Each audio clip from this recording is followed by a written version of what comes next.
and, of course, President Bush.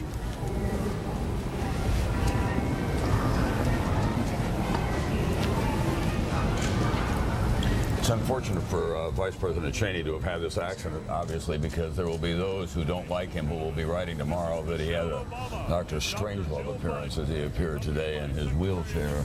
It's not something that he'll be happy about, going out in a wheelchair, because he prides himself on his robustness.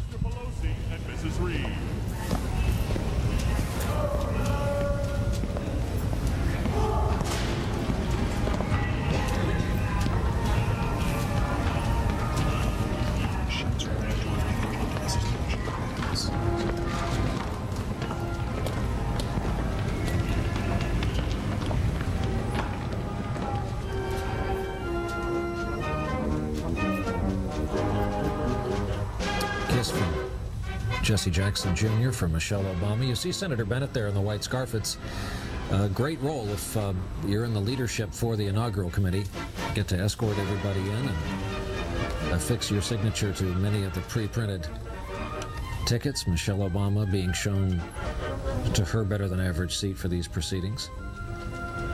And Michael Beschloss, the solitary figure, the outgoing president, to be able to monitor his thoughts right now. I think it's fair to say that this is not what he hoped for when he came in. He lost both houses of Congress in 2006. He wasn't running last year, but Barack Obama, he knows, was elected largely on the promise that he was going to do things very differently from George W. Bush. The outgoing president has this fervent belief, he keeps on saying, that history will redeem him.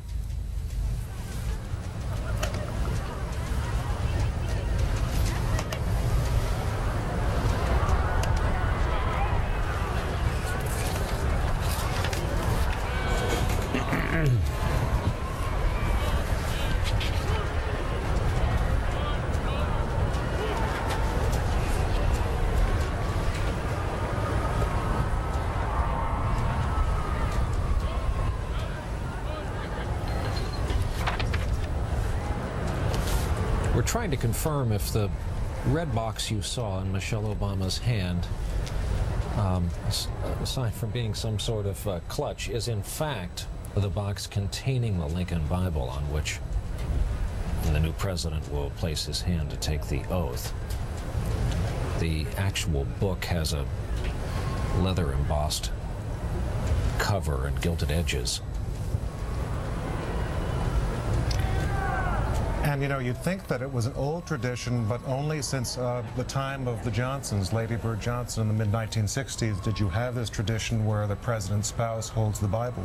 And Michael, as you know, President Johnson himself, it's not a requirement that a hand be placed on a Bible per se. He placed his hand on a Book of Common Prayer that was found among JFK's things on Air Force One.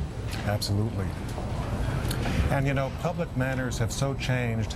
After John Kennedy was sworn in 1961, he did not kiss his wife. If that happened nowadays, you begin to wonder about the marriage.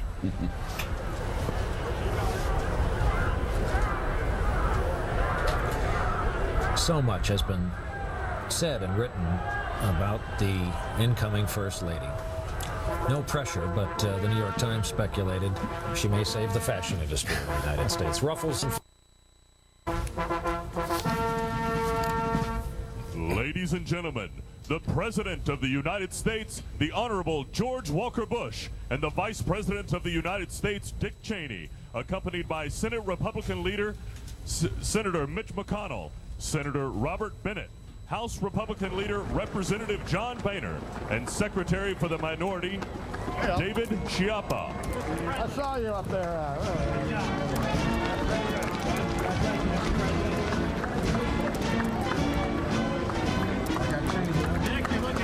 All right, David.